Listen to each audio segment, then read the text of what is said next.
What's up, guys? MrGimms back again, and today I want to talk about a pretty controversial, loud topic, that being Eruption, a killer's perk brought in with Nemesis, the first Resident Evil chapter. But before all this, guys, I'm live right now over on Twitch. Click the link in the description below when you're done with the video if you want to take the conversation to a live audience. We'd love to have you there. I'd love to have some more support over there. Would be awesome. But anyway, let's get into the video. Now, for those of you who may not know what Eruption is, what it does, what it can do, I'm going to read the description of the perk first. I'm going to go through an analysis, a breakdown, if you will, on my reasoning behind why I don't think it's OP and why I think it's fine. I'm also going to give a counter argument as well, sort of suggesting possible changes if, you know, if it does get nerfed, which it will. It will give you alternatives, if you will, and those alternatives are supported by people in my community. So Kayden, massive shout out to you, because I still think this is an absolutely brilliant idea. Performing the damage generator action on a generator applies Eruption. Okay, so kicking a gen, that applies Eruption. All the gens affected will be highlighted in yellow to let you know which gens you've kicked and which ones are going to blow when, you know, you do down somebody. The next time a survivor enters the dying state in a chase, so you've knocked them down on the floor, by any means, all affected generators explode and start regressing, removing the highlighted aura because it's been used, so that makes sense. Eruption applies an immediate minus 10% regression on the generator, which is really solid. Love that part, obviously. Any survivor repairing a generator will scream and suffer from the incapacitated effect for 25 seconds at max rank. It used to be 16, I think. So that's pretty big. Eruption has a cooldown of 30 seconds. So again, very good, yeah? The incapacitated part, that's where I think people have the issue, and we're going to go back to that. So I first want to tackle the arguments made for the perk and why they're OP, which really bother me. These come from conversations in stream. They come from forum posts. I've even had a look on Reddit today, which is something I don't really ever do. Yeah, and I just want to let you guys know the most common issues people have with it. It takes no skill and it feels like a freebie. That's the first one, right? Okay. And the second one is, it makes me do nothing for 25 seconds. Now, I just want to quickly approach that first. So I think that's where the biggest issue with this perk lies, is I'm incapacitated for 25 seconds, which is massive. That's really big in any sort of game like this. But it also applies the 10% regression on the gem, which is also very good. But I think that incapacitated part is the core issue to this perk that people have a problem with. But I have a counter argument to it, and we're going to get to that. Let's go through the timeline of killer gen perks, if you will. And let's go through the past, let's go through the present, and then let's come back to Eruption after that, because I really want to just make a solid argument for this, okay? First of all, I think Old Ruin and Undying was far more superior. It gave the killers more chances than anything we've ever had to have a really constant regression onto the game. And I do, you know, now having it not in the game, I feel that that regression was a little bit ridiculous at times. I mean, if you're up against a survivor friends, they had a good chance to tackle it, either by destroying the totems or by sort of just sticking to a gen, teaming up on a gen, getting those gens done a little bit quicker. But someone still had to be in a chase. Someone still had to be taking care of the killer. And, you know, experienced killers will stick around to gens, try to do their chasing as well as patrolling, you know. So it was sort of like this. I do feel, I felt like it was stronger in, you know what I mean? I felt like the killer really had some extra time there bought.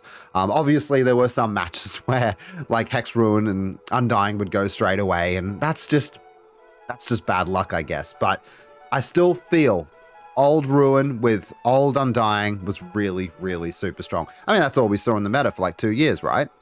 Makes sense. Old Pop Goes the Weasel, I feel, was pretty strong, but in the current meta we have, it's, well, pretty shit. Now it's kind of redundant with a minus 25% reduction on its current progression. Yeah? So it's a little bit different than just 25% gone. It just isn't enough anymore. Paired with things maybe like Call the Brine, and we'll get to that down the road, and other things, Brutal Strength, I guess, makes it more fast. Nowhere to Hide is nice to be paired with it now from the Knights DLC. There's some things in there. It certainly can help. I just don't think it's the be-all end-all that it once was. Call the Brine, which is, I think, a pretty good perk. And it requires no skill as well, which is what kind of takes me back to the above argument of there's no skill in it. It's a freebie. Essentially, you just got to break a gen, right? Kick it, boom, 200% regression straight up. Why don't survivors complain about this? I guess we'll get back to it. Deadman Switch and Pain Resonance is actually a good enough combo. Again, a lot of these perks we're talking about here that are pretty good or okay need to be paired with other things to see some added value. But with this combo, you're taking up 2 perk slots straight away out of the killer's arsenal. Is it going to be worth it? Possibly, but it really hinders you most of the time. At least I feel that when I'm playing against some really strong Survivor Friends team. It's all right. It's not enough in the current meta, in my opinion. Just my opinion. Jolt. Jolt is really good. I actually really like it. I use it a lot, but for some reason, again, survivors don't seem to have a massive issue with Jolt. Why? Well, it doesn't have the incapacitated effect, which I think, again, is the massive issue with Eruption. It still has 8% regression, though, so that's pretty good. You just got to down a survivor within, I don't know how many meters it is. I'll show it up on screen. Around a gen. It got buffed recently, and that's it. Gen pops. Starts regressing. That's brilliant. I love it. Lastly, I have to mention Overcharge, although I think it's massively redundant. I've had big conversations with other people throughout the couple of months, and a lot of people seem to get value from it, but I don't. At top level anyway. Top level survivors have mastered it, in my opinion. They know when the great skill check is going to appear. If they do fail it, it will result in a 5% regression of the gen. And it has to be kicked by the killer as well. It doesn't get whinged about. I haven't really heard any complaints about it. I also don't get any value from it, so possibly there's a correlation between that and the survivor's feedback. I'm not sure. Why I think Eruption is an OP. Okay, so going back to the arguments of it takes no skill, it's considered a freebie, it makes me do nothing for 16 seconds. This is my number one reason why I think Eruption is fine. I have to kick the gens. To get any value out of Eruption whatsoever, I need to be kicking gens. Not just one gen. Technically speaking, if there's 5 gens up, and I'm not in a chase, which I should be kicking those 5 gens to make sure that they're all regressing and they have the effect of Eruption on them. So guess what? That takes time. Not to the extreme that I put it, but still, it takes time. Number 2, I have to be successful in a chase. A lot of people say it incentivizes patrolling a gen. And while that might be true at a 3 gen, every killer's going to do that. Like any killer worth his salt at top level is going to be patrolling a 3 gen. If you, the survivor, have put yourself in the situation of a 3 gen, then you, the survivor, I feel, should have to deal with that 3 gen. And ultimately, most likely, will lead to your demise. However, you have to be successful in a chase, meaning you're off gens now. You're off gens now. You are now chasing somebody, you've hit them once, and now you're hitting them twice, depending on the killer, obviously. Rip Bubba. You have to be successful in the chase, you have to down them, then you have to pick them up, and you have to hook them. Takes time. Yeah? When you've done that down, that's when Eruption's going to take into effect. And that's when if someone's on a gen still and they're holding on to it, they're going to get that scream and then incapacitated effect. So they're not doing anything for 25 seconds now, right?